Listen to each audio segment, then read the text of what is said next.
think of like crazy big ideas, right? And I can always it'll be just really awesome ideas for a business and stay away from the weed. Yeah, right.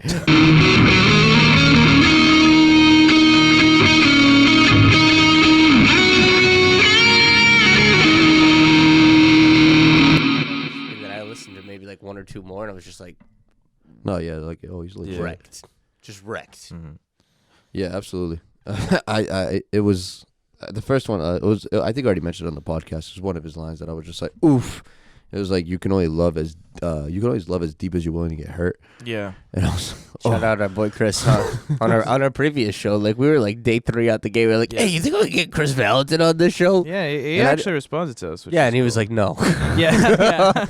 Oh, this is on the other show. Yeah. Oh, I was like, we reached out to him. Nah, yeah. Well, he's on the West Coast too, and we were how early were we on the 7 a.m., 6 a.m. 6 a.m. Yeah, 6 a.m. to 8 a.m. Yeah, so we were at Eastern. Yeah, so he was like 3 a.m. deep to like wake up to be on our petty show. You could have flown him out. Yeah, absolutely. Cost like $3,000 just to like have him on the show for a day. Just sorry, you could only stay here for a day. We could only afford one night at the hotel. These things happen. Worst case scenario. Yeah, legit.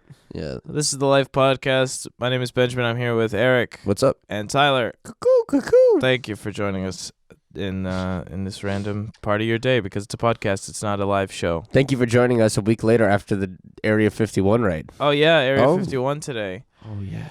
For all of you There's out of the loop, today is the day that theoretically a bunch of people are supposed to go and just basically walk into Area 51, and the military was unscathed. The Air Force was all like, please don't. It's not going to end well, and we'll see how many people actually show up.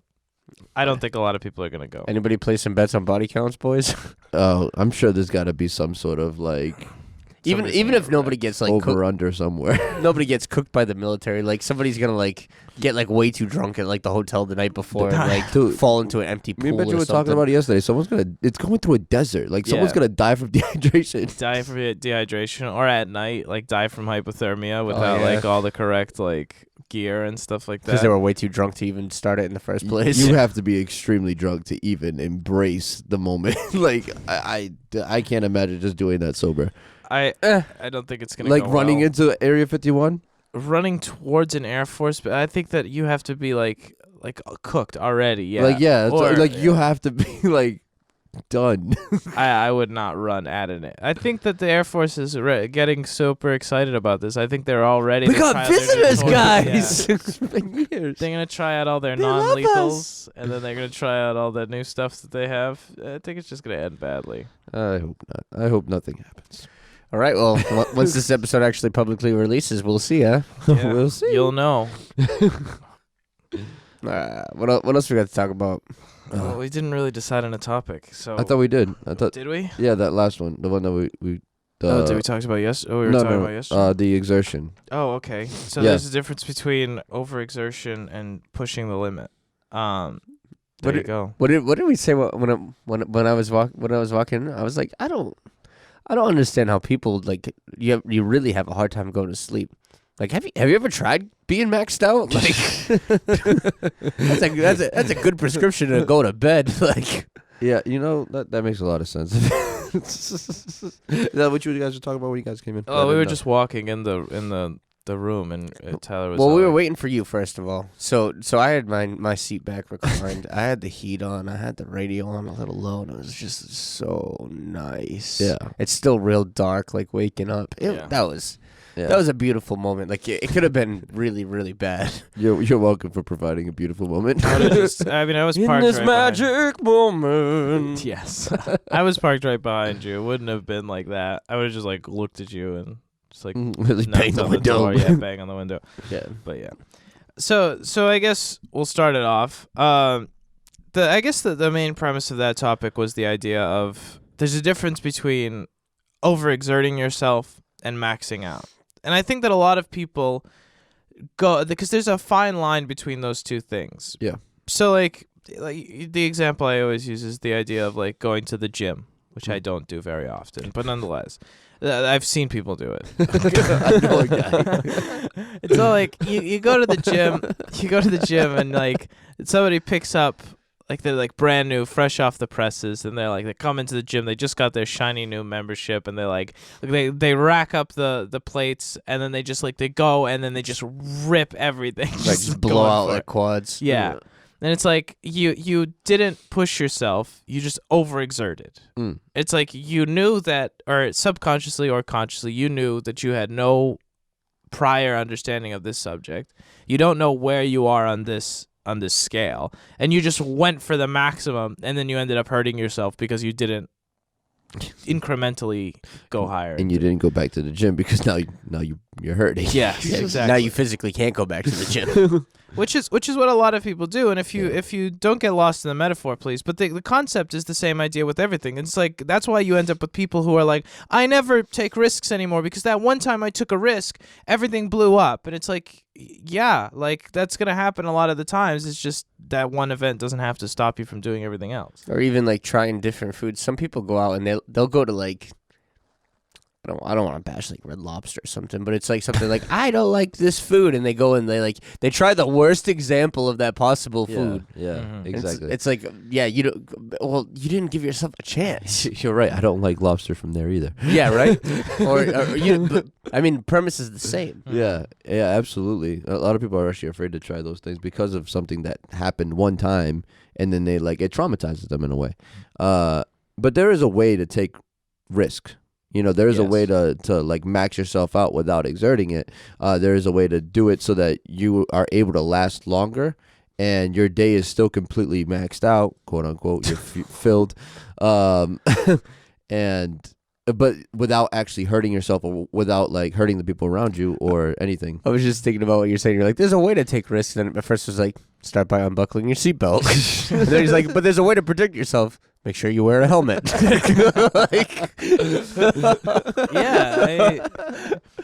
There's yes, exactly. Sorry, I was hyperventilating as you were talking. But there's what Eric was saying. There's a way to hedge your bets, and there's a difference between taking dumb risks and taking calculated risks. Mm-hmm. It's you have an idea for something. Let's use an example that we all know. Yeah, you have an idea for a business. Mm-hmm. Okay. You have to have capital to start that business, so you work a normal job, and then you get the capital necessary to start your company, and then some people just quit their other job, they just quit every other source of income that they have, and they're like, I'm gonna go make chairs, and it's all okay, well, that if it doesn't fly, then you're not gonna be okay, you know what I mean? And it's why didn't you do it the more logical way, where it's all okay, I'm gonna make chairs in my spare time, but I'm also gonna hedge my bets and then slowly transition my income from the thing that I have to do 9 to 5 to. Then I'll have no time to do anything else. Yeah. Wow. Then you don't get to go to the bar with Jennifer and it's that's part of the process. Right. That's really what it is. Getting all excited about I made $10 on a chair. I gotta quit my job. Yeah. I mean, if you make the first $1, good for you. But yeah, if it's only $10, relax. Yeah. No, but you're absolutely right. A lot of people they're afraid to they don't want to sacrifice the things we as people really get comfortable where we are. Mm-hmm. And when we're so used to some things, just I always spend this amount of time watching TV, what we're going to say, just something simple. Yeah. And if I start this new business and don't quit my job, then I won't have time to watch TV or fill in whatever thing that you have there. And that's the thing, really what comes down to is you have to sacrifice something if you really want to go for it all. And I guess it's just, I think that's really the mentality of you don't want to lose what you already have to get something that you don't know if it's going to work or not. So it's I'm just going to throw everything into it. I'm going to throw all my chips into this one thing. I'm going to have still that extra time. I'm still going to be able to not change anything. But really what ends up happening usually is a very stressed out lifestyle, not enough money to pay the bills. And then you blame the business when you should have blamed your way of risk, It's true, and it's something that a lot of people have an issue with because we don't like small incremental changes because we just don't. It's just most people aren't happy with seeing the corn grow little by little. That's why farming is such a special thing to me. It's like the idea of having like the faith that that is going to grow. Like you plant a seed in the ground and you just gotta wait. It's like, and there are small little things that you have to do around it, but like once most of the work is done, you kind of just gotta wait for it to do its thing. And I don't think people really realize that that's a lot of different areas in our lives. You know, we see it with children, like it's an incremental thing. We see it with food, it's an incremental growing process. We see it with everything else around us. But for some reason, when it comes to our dreams and our aspirations, we want to go from 0 to 100 within one step, when that's not really how it works. Well, a good example, you're talking about farming. We have friends that have chickens and ducks and everything, and I got a dozen of one of the first batches of chicken eggs, and these chickens, they're growing chickens. They just started laying eggs. The eggs are only like this big, probably the size of like a silver dollar at the most. I mean, they're tiny little poppable eggs, and it's like, okay, this person starts getting eggs like that at that little tiny scale. You don't know how long until they're actually going to mature into a full size egg, if they do mature at all. Number one. Yeah. And it's like, oh, like I got this one little tiny egg. That's it. Like I'm putting all my chips in these chickens right now. It's like you can't even sell these eggs yet. Well, I had someone who bought one for $1 once. Yeah. Or like bought a dozen for $1. It's like, yeah, that's not gonna happen. That's not gonna work. No, it's true, and it's like I think a lot of people. It's good to be excited about things, and being excited. It's like exercise. Yeah, it's excited at the same time. Yeah, very rare feeling. Exercisement. But excitement is a very important aspect in the way that we do things. It's important to be excited. It's important to want to go and move and do things and integrate things into your life. But it's important that excitement doesn't throw you off the side of the cliff without a parachute, because it does every once in a while. And the chances that you're going to be okay after you jump off the side of a cliff without a parachute are very small. And then that can cause you to say, well, last time I jumped, I cooked it into the side of the cliff. And it's like, yeah, because you quit your job when you made $10 selling chairs, and now you're like never going to make a risk in your life because you had a bad experience with one. Yeah. And it's like a two-edged sword. It's like a double-edged sword, because like I always support, like, you do have to jump. You know, there is a moment where you do have to come to a jump. And that's where, like, a lot of people are like, okay, then I'm going to jump today. Yeah. Slow down. You don't even know, you don't know where you're going, you don't even know where you want to go. I don't care if you know where you're going. At least you have to know where you want to be. But a lot of people just kind of jump really early because of that. You know, they like, oh, I just got the first $1.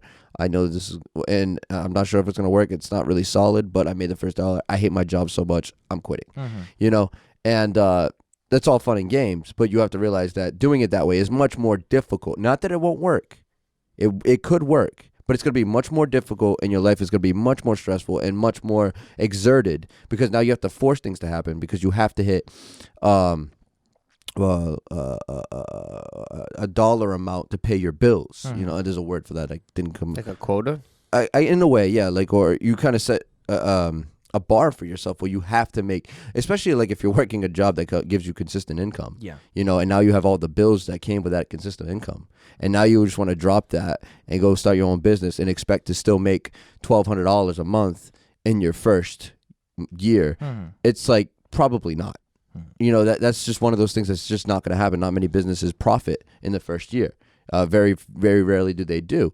And knowing that information, that you have to do something on the side to maintain it, and you have to live that maxed out lifestyle in order to really get back to comfort levels, or you just, you know, max out a credit card, whatever you want to do. You max out one way or the other.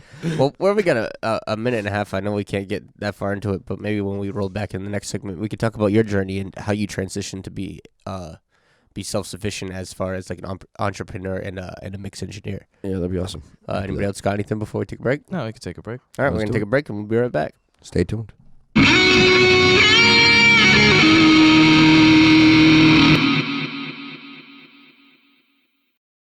We would like to thank Anchor for sponsoring and hosting the Life podcast. So who are Anchor and what do they do? Anchor is the all-in-one platform that gives you everything you need to make and publish your podcast. And best of all, it's all free. Anchor allows you to use their creative tools to record and edit your podcast. No need for any fancy professional equipment. Sounds amazing, right? And we haven't even gotten to the best part. Anchor isn't just a recording and editing platform. they're a publisher too. This means that Anchor takes care of all of the hard stuff, like publishing to Apple and Google Podcasts, so you don't have to. So what are you waiting for? Download the Anchor app today or go to anchor.fm to get started. Another thanks to Anchor for hosting, publishing, and sponsoring the Life podcast. All right, and we back. Yeah. So, Mr. Eric, What's going on? tell us about your chronicles. The chronicles. Chronicles. Of Derek. Chronicles. It's gonna be so out of order. I'm so bad at telling stories. Well, Start at the beginning. yeah, Is that? Yeah. Oh, that's where I always go wrong. Yeah. and I mean, unless you're Tarantino. Yeah, there you go. Yeah, Just fair. cut it back. Whatever. It's gonna be unique. All right. So for those of you who don't know, I am a self-employed audio engineer in a home recording studio, and it took me a long time to get there. I did work a 9-to-5 job for a very long time. Live the normal life. And Overtime at the bank. Overtime at the bank, and the consistent paychecks were always nice. Guys. Absolutely, guy. Hey, every weekend, almost never failed. Direct deposit, yeah. There was a couple weeks where it was a little sketchy, but hey. But anyways, that was, I got to a point where like I had a really nice car that I really enjoyed driving, that cost me X amount of dollars every month with insurance. And then I had rent, and I had, food and everything else. So like my life had its bills. I had an overhead. That's the word I was looking for. Oh, yeah. There it is, guys. I'm glad you stuck to the second part of this podcast. Like, catch that word.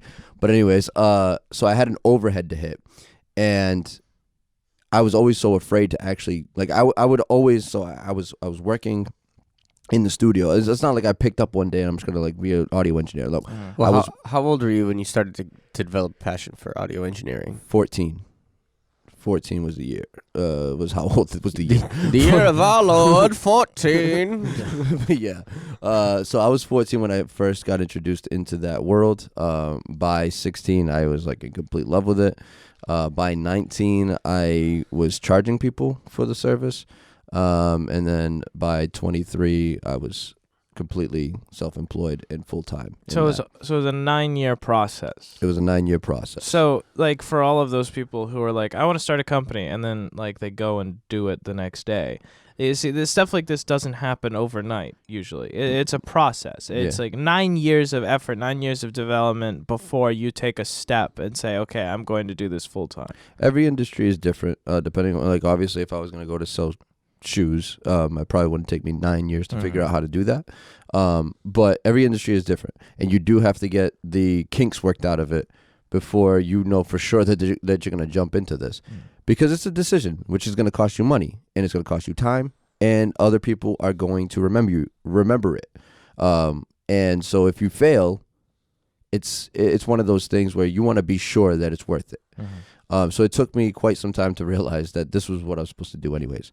And so it took me, like you said, the 9 years to actually become full-time. And I made money 4 years before that. Like I got my first dollar 4 years before that, knowing that I could get paid doing it. And then I just honed the skill and really practiced it out. And I'm not saying every day was I took months off and I came back. Yeah. I got frustrated a lot because a lot of it was exertion. And I was working full time and part time. So my off hours, I was working in the studio trying to change that balance. I was trying to flip it. I wanted to work part-time and do that full-time. But so this was a very long process, but I had to get to a point where I realized that I couldn't just stop working. And what happened was I broke my foot, and I was forced to sit for like 6 months. No, maybe less, maybe like 4 months. Wow. Out of work. And what happened in that very interesting time was I had to sit down with my thoughts. Which is an important step in all of this process, to think. Yeah, absolutely. And trust me, if you're avoiding sitting down with yourself, life will eventually force you to sit down with yourself. And that's what happened to me. I was avoiding it for so long that life said, sit down, talk to me. And I really had to face myself in a lot of aspects and overcome a few things. And then at that point, I realized that I really didn't enjoy what I did for work. That wasn't fulfilling. It was just a paycheck. And granted, the paycheck was nice, but at that point, I started making decisions to try to lower my overhead.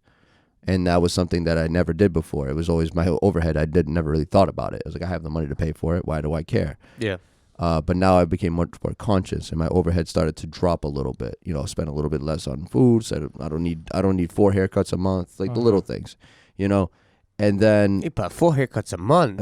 guy every week. It was clean, but it was one of those things. It was one of my things that I just always maintained at that time. When you got it, why? Yeah, when you got it, you got it. It's You not got it. like- You got it. Exactly. You know, San Pellegrino for $7 a bottle. Absolutely. there it is. And so it's just those things like that I had to sacrifice. And those are all the easy things. But then it came to a point where, like, okay, what am I going to do with a car that's very expensive that I love to drive? Yeah. And then luckily it was all a part of the Dieselgate. So woot woot, thank you, thank you Volkswagen for doing that. And they bought the car back, thankfully. Nice. So it got me out of that loan. So that cleared off. Like after that happened, it really was like, okay, this is possible now. Because now it was like my overhead was just like really maintainable. And instead of hopping into like a $1,600 a month overhead, I hopped into like a $600 a month. Not the car. The car wasn't $1,000 a month, but like with other things too. Yeah. I was able to cut it down to like $600 a month. And I was like, okay, if I can't make $600 a month, I probably shouldn't be running a business. Yeah. Fair. That's fair. You know? And so I was like, I'm willing to take this risk now. You know, I'm already like out of work anyways. You know what I mean? So then like I took that opportunity where the last month where I couldn't go to work anyways, I just worked down in the studio, brought in clients, everything. It just showed me enough life that I was like, I'm not going back to work. I'm just going to do this. And if it doesn't work, I'll go back to work later. You know, that's really what it came down to. If I fail, I'll go get a job somewhere else. It's not that big of a deal. Right. That goes back to one of our early episodes. Like, if everything doesn't work out, I can always just go down to the welfare office and sign up for welfare. That's absolutely true. That's really what the process went through my mind. It was just like, worst case scenario, I do what I'm already doing. Yeah. And this, like, for everybody who's listening to this is a process. There's a couple key things that I want to highlight in Eric's story, which is like in line with a lot of other stories that people have said when starting companies. One, they were already working a full-time job. Most people are already established when they start a company. Okay, in one field or another. There was a sacrifice that had to be made in the beginning for it to work. Yep. You know, Eric said, okay, I have to lower my overhead to the smallest amount possible so that I can feasibly do this thing. And then there was like a time of preparation and a time of like a slow, gradual progression from one to the other. It's not like something was like a one-day change that everything shifted. And that's the most frustrating part is that you're not seeing the results every day. Most days you don't see anything. You know, like you were saying before. And that's really a very frustrating place to be. And that's why there's a lot of moments in my build up into a career where I would take X amount of time off because I would get so frustrated. Like, it's been 3 months and nothing has changed. I haven't made more money. I haven't made less money. I haven't nothing got better. Nothing got worse. And then you get frustrated at those points. I mean, that even applies. Like, we use the working out analogy. That comes to like playing instruments too. It's like there are plateaus that you hit. Like you only get so good, and then you plateau out, and it's like I haven't progressed. I haven't done anything, and I don't know how to progress, or Exactly. I don't know when something's gonna break through, and I'm gonna make it. Exactly. And that is the most frustrating thing, especially when you're talking about you're starting a business, because like this is your future, this is your career, and then you start to feel like, oh, this is it then. I'm not going to get better than this. And then if you don't, the thing that I did have that I have to be super thankful for is I had a really solid support system. Outside of my family, because my family wasn't the best support system, but outside of my family, I had a really good support system that actually encouraged me, and I was able to go to them and talk about it, and not in a complaining way, but just be like, man, I haven't seen anything good come out of this in like months, and the support system was able to talk me down off the ledge a handful of times. So I'm very thankful for them, because without them, I don't know how early I would have been like, nope, just got to go back and get a job. But yeah, so that support system is huge. Like someone who actually believes in what you're doing, someone who just like sees the potential in you. Those are the people that you want to keep around, because they do want to see you succeed. If your closest 5 people, we talk about that all the time. That was crucial for me. I really had to keep an eye on the 5 people I kept around, because if it was anybody who wasn't supporting, I would, and I kept them around closer than I should have. Yeah, they would drag you right down. Yeah, I would have tanked. I would have tanked mentally. And then once you tank mentally, everything else tanks with you. Oh, I thought you wanted to say. Oh, and that's the most important thing. Where it's like, you have to be in it 100%, and that's the difference between the maxing out and the overexertion. Because if we go back to the gym example, it's like if you know you can lift 150 pounds on this is your current workflow, your 9 to 5, you could lift 150 pounds. What makes you think that if you just take your 9 to 5 away and just slap more weight on it, that you can just continue to lift it? You know, it's like you can't go from 150 to 250 from one day to another. Yeah. That's just not how it works. And people understand that concept. Yeah. But then people go and quit their 9 to 5 jobs and start a company the next day without any like logical like process, you know? And that's what causes people to have issues. And this is what causes people to have issues with people who do end up starting their companies, is because they think that people do these massive jumps, and it's a real like actual long time process. Yeah, you mentioned on the one take this past Sunday something that we talked about a bunch, and you prefaced it with something that I used as an analogy. Like in the bushcraft world, if you're gonna go make a fire out in the woods, you're gonna gather wood, and however much wood you think you're going to need for the night or whatever you're doing, gather 3 times as much. A lot of times what happens is we even calculate the risk, but we don't realize all the little nuances and details that add on and actually becomes 3 times more. You're like, okay, well, if I quit my job, I can lift 150 pounds right now. I'll take on the 160 pounds. I'm sure I can lift that. It might be a little bit more work, but it's going to be worth it. When really, in reality, you quit and that 160 pounds turns out to like, oh, I have to lift 200 pounds even just to survive. It's like, you're cooked. Yeah, You absolutely. can't do that every day. Absolutely. And I hope that like analogies communicate. Yeah, if you translate that over to money, it's like, oh, you think you need $1,000 in your savings account and you'll be fine for a year, and then I wish that would be amazing. But anyways, I just said a random number. Would be nice. Yeah, but I recommend tripling that. You know what I mean? Because you don't know. And you can't live on the edge too. Say just as a mix engineer, you have say $5,000 worth of equipment. It's like, okay, well, and I barely get by every single month. What if one of your pieces of equipment cooks it? Oh, It's yeah. like you're cooked, you're done, you're sunk. I cooked with it. Either go get a loan and try to figure it out, Yeah. or go get a job. Yeah, absolutely. And I support that 110% for any audio engineers that are listening. It's okay to work for equipment. Just quit right after. Pay it off. Don't put it on a credit card. Anyways.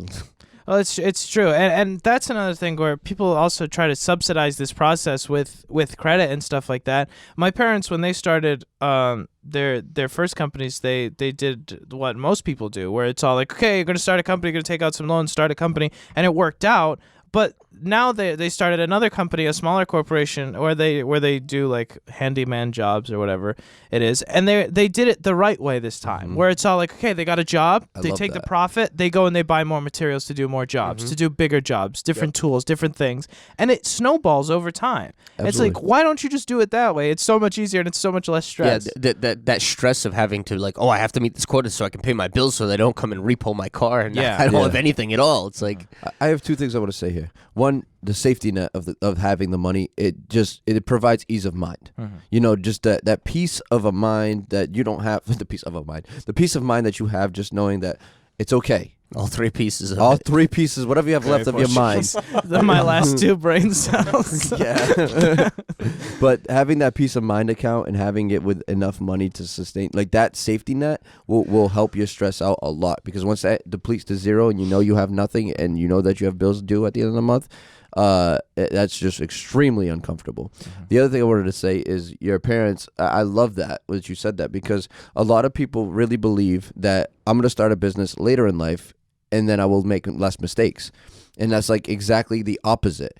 The more you wait, the mistakes will just wait for you. Yeah. You're going to make those mistakes either way. That's really good. You have to get those mistakes out of the way so that you know how to do it the right way. Exactly. And that's exactly what they did. You know, they went through it the first time, and they succeeded. Don't get me wrong. They just did it the way that they had to get through to make the mistakes. Yeah. And then the second run around, they're like, oh, no, we're not going to do that again. You're not going to make the same mistake twice, because we already learned that. And now the second run is it turns more into a snowball effect instead of an overexertion. Yeah. You know, and I love that, because a lot of people are sitting right now like, oh, I'm going to start a business when I'm 50, because at that point I'll be able to afford the risk. No, the risk is just way more expensive. Yeah, and there's a lot of people out there right now saying my credit score is good enough for me to get a $150,000 business loan, and then I can start the business of my dreams. Oh wait, come talk to me first. Yeah, I'll take that loan. yeah. It's in your name. It's like that's not how it works. I mean, there are thousands of people who have started companies with $150,000 business loans, and it works, I guess. But there are countless more people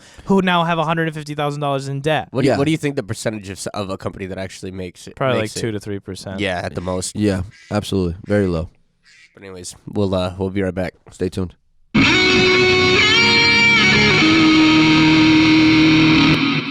I hope her name is like AMG. It's an acronym. Take all my money. So last time we did this, and I guess it sounded fine. So we're gonna do this again. We're going into our next section of the show, which is practical life application. All right. Hey. I hope Patreon is looking at us like, what was that? Because they're not gonna get that. No, it's fine. You gotta listen to the. We gotta get a button. Oh, and talking about Patreon too, as we were rolling in about that AMG conversation, if you'd actually like to know what we talked about, sign up for Patreon, Rubber Ducks and Coffee Cups. That's it. $1 a month will get you exclusive content that wouldn't normally be found anywhere else on the Life podcast or the studio page. Yeah. Yeet. And we are getting back into the swing of getting everything like streamlined. So Yes. more content is coming. Well, see, we had some minor setbacks that if we didn't have extra funds and work a little bit of extra overtime at the bank, we would have been cooked. It would have taken much longer to be able to get it back on our feet. Yeah. True. Very true. Yeah, absolutely. So there you go. We learned the lesson. Yep. Whatever that lesson was. I'm not really sure what it was actually. There's a lot But of we'll talk about that later. Eat, ski, rip, the roaring. Absolutely. So, we had a whole system ready to go. What happened? We were talking about the concept of not jumping into things too aggressively. Practical application to starting a corporation. Start small. As small as okay. This is like one of those moments where like I always struggled because I have one hell of a mind where I can think of like crazy big ideas, right? And I can always it'll be just really awesome ideas for a business and stay away from the weed. Yeah, right. So like I'll get like this awesome ideas for businesses and all this stuff, right? And I was like, oh yeah, and then I'll do this, and then I'll do this, and then I'll like do the math, and I'm like, okay, I need $2 million to start that. And then and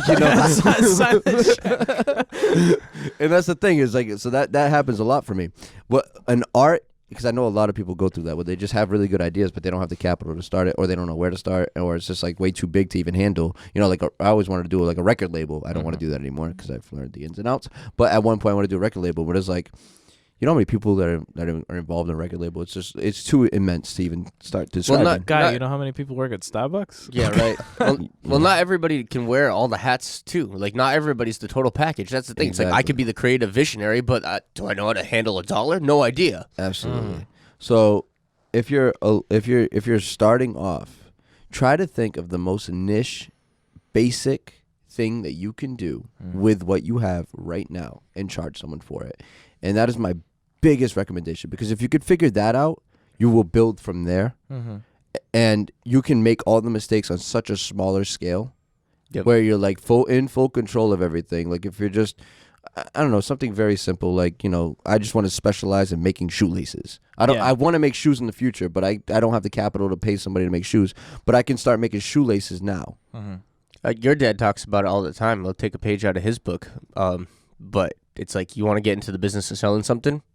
Start small. Buy something and then sell it. Yeah, and buy one thing and sell that one thing. And then do it again. Yeah. Exactly. And then do it again. Take the $1, turn it into $2. Take those $2, turn them into $4 to $8. Just do that. Like that's a hard concept for a lot of people to think of, because they're like, there's a process there. Yeah. It's like, if I buy 500 chairs, I get them for $1 cheaper. It's all like, hey, let's That's a lot of chairs. Yeah. Sell your stack of Pokemon cards for like $3 and go invest that into something else. Exactly. It's like economies of scale don't work for small people. You have to slowly get to that size. What? Economies of scale. Don't work for small people. What do you think you said? Dude, I don't know. My brain formulated something about like, are you insulting small people right now? Like, Yes. like, did we just lose our entire small people audience?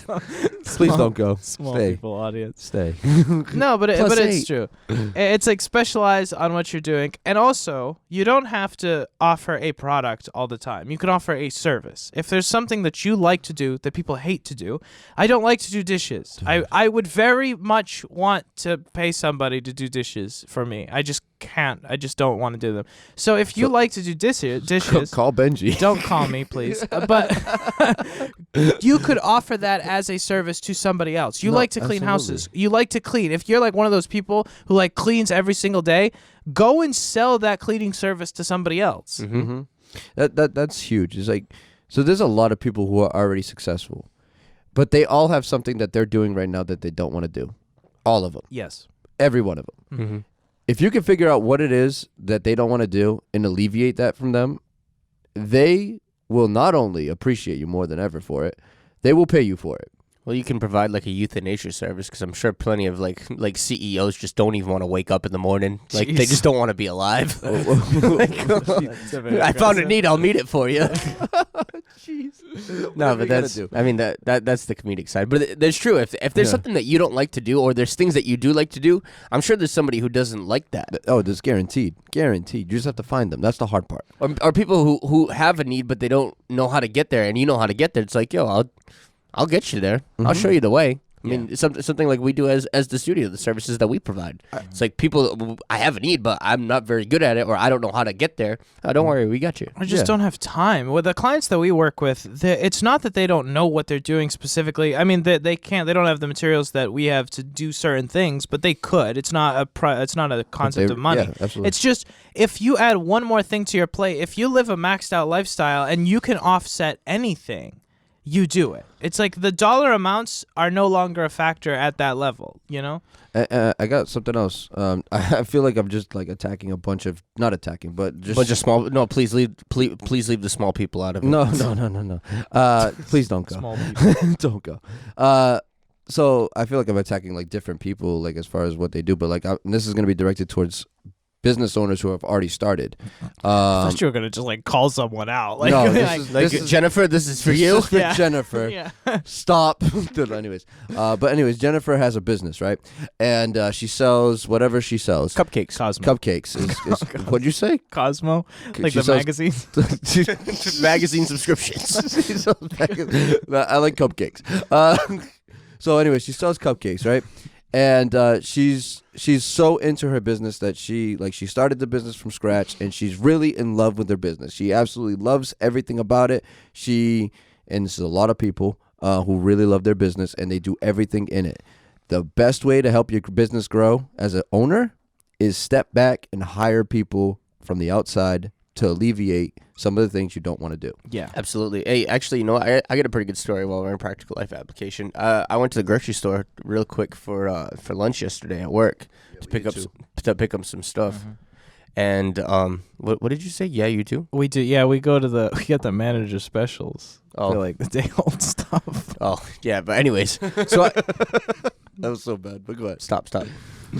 So I'm going through Shaw's actually, and they kind of have like this new like corral system where like they go to like the 10 item or less. Like there's like 3 different cashiers there, which is cool. I'm glad they don't use self checkout. But I was going through there and I didn't see anybody, so I started turning around, and this is girl. She comes, she like pokes up from the shelf, and she's like, oh, sorry, I was just I'll take you over here. I was just trying to stay busy, which was cool. Like she was like fixing Oh, the okay, shelf, yep. stocking the shelf.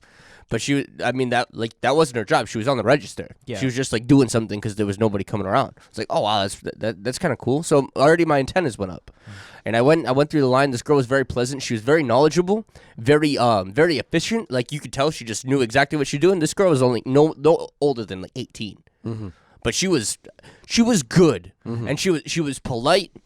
She was very competent, which I kind of I picked up on right away. Like looking at this girl, like she could do this job while she was sleeping, and she said all the right things, did all the right steps. And as I was walking away, I looked at her. I was like, "Listen, I don't know how much this is worth to you, but if I had my own corporation right now that had availability, I would hire you right now."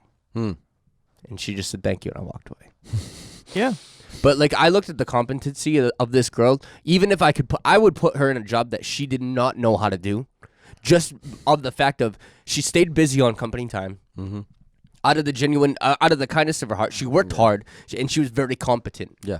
And that was it. That's all you And had need a to good show. attitude. Yeah, she had a great attitude. Yeah. She was fine. I mean, wasn't overly bubbly or fake or like perky or anything, but she was just perfect. I'll be like, you know what? If we had an opening here for the studio, like as an intern or anybody, I would hire her in a second without knowing anything else about her. Well, we could definitely open. Anyways, But I mean, I don't remember why that was so relevant. But that was a really, really cool thing that happened to me yesterday. absolutely, that was awesome. Actually, was it yesterday, the day before that?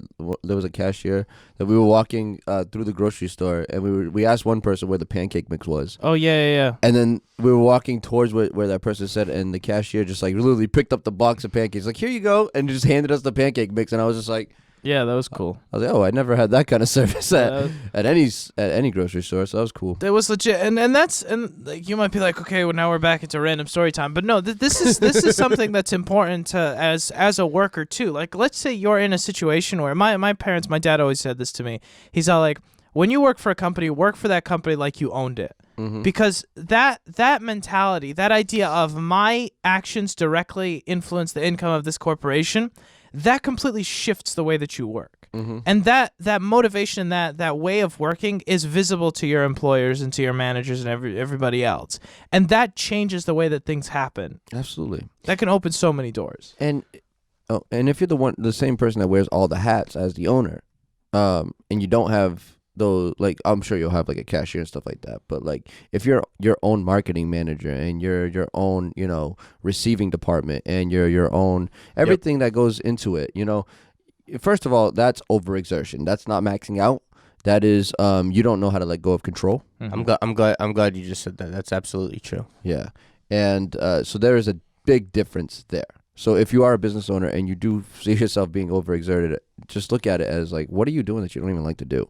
Well, that's a big thing that you see a lot of people. They're like, oh, I have so much work. I have so many things to get done, and it's like, well, I need people to help me, but then you don't let anybody help you. Mm-hmm. That's like, how do you expect to grow, or how do you expect to have success without successors that actually are competent and available to be able to be trusted, trained, and and released? Yeah, that's the whole thing about leadership. You're supposed to grow people around you so that they can do your job, so that you don't have to stay doing your job. Because who wants to do the same job for the rest of their lives? I don't. And you want competent people like that girl that I ended up seeing at Shaw's. It was like, I'm sure like once you trained her, you wouldn't have to worry about that girl. Just check up on her a few times. It's like, you can definitely reach she'll be good at whatever her method is, whatever she needed to do to be able to make sure that it was done. I could just trust that, like, find your trusted employees. As long as you trust them, and then they have that work ethic, it's like, do what you need to do so that I don't have to think about you anymore. So I don't have to think about this. And my free time, my free space, my mental energy, my physical energy is freed up so that we can either go big or I can just be happy and enjoy whatever I have. Absolutely. And that's an important, that just before we switch over from what Tyler said, the idea that you trust your employees. If you're an owner, if you're micromanaging your employees, you don't trust them. Absolutely. You don't trust them to do the job that they were hired to do. And if you can't walk out of your business for more than like an 8-hour shift without feeling like the place is going to catch on fire, you're too involved. You need to rehire people. If Yeah. you have employees, if you have a bunch of people on the payroll, if you have a full staff of people and you still micromanage every aspect of the company, if you know what's happening in every aspect of your company, Yep. and you're actively participating in it, you didn't hire the right people and you don't trust them. Yeah. Or even so, like, say you go on a business trip, but yet you had to write out everything that occurs, and it's like I had to perfectly choreograph everything that my employees are doing. I don't see success in that either. No, that's poor. That's poor training. You should be able to train your staff and your team to do the job whether you're there or not. And if they don't do the job when you're there, then or when you're not there, this is the part where you rehire and you go through the thing. You do have to comb through to find the right employees. It's not just like pick anyone up. Well, it's hard. And if you expect your employees just to like nail it off the first bat, but they never get to do it before like they go out. Like before I left my Friday job, I mean this Friday job has been blown up on this podcast. I was trading many ways. I was trading our friend Jose. Our friend Jose was working and he could only do about half the job confidently. As I was doing it, like my boss didn't ask me about, nobody told me. I was like, hey, start counting that truck, start loading that truck, start doing this on your own, start doing that on your own. I'll come over and I'll check on you if you have any questions. Ask me, but go do it. I'll be back in a little bit. I'll make sure everything's okay, or I'll help you after. But I want you to be able to tell me how to do this so that I know you can do it. Yeah. And once you reach that level of competence, you have to understand that humans, they can understand how to do jobs. Like, if you underestimate the people that you hired them, why did you hire them anyway?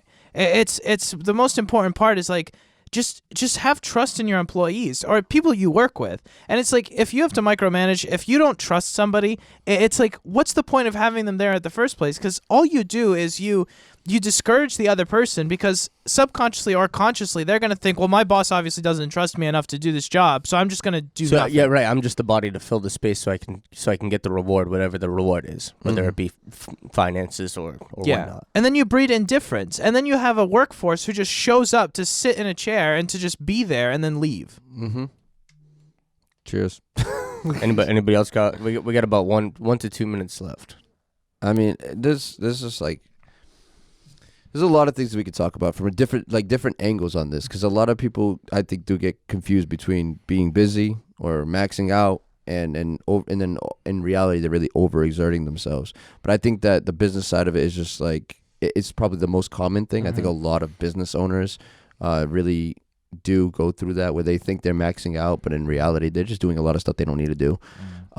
So just becoming really aware of that. And if there's ever and I'm not saying stop doing the things that don't make you happy, but like becoming aware of them. Like, oh, I don't like the accounting side. You can hire an accountant. Yeah. Yep. Take that right off your plate. Yep. You know what I mean? And don't worry, the money, like if you're profiting as a company, that is an expense line and you're fine. But like so many people are like just so afraid to they just have to have their hands in the masa a little too much. And you have to relinquish control. You have to trust that the team you have around you, the pieces you have and the pieces that you put together, essentially you pick these people out. Like, why would you hire them if you can't trust them to do what you do? Yep. Yes. I guess I can round it out in main points. So exertion versus productivity, or whatever that is. It's like, understand your aspect, whatever you're going to jump in. Make sure you take it slow and fully understand every little cost that it takes to jump in first before you jump in. Transition well. Once you're into it, make sure you're not wasting your time on the petty things. But once you can take your hands off and be able to have success with a successor, make sure you set them up to be able to do what you need to do. Trust your employees, and I guess that's roundabout everything we talked about. There it is. So, till next time.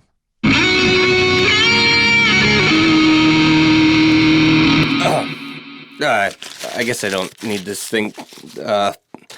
Thanks for listening to the Life Podcast. Like, share, subscribe, rate, all that good stuff. Come follow us on Patreon. We'd really appreciate the support. You know, the coffee over here, don't pay for itself. And there's the ducks.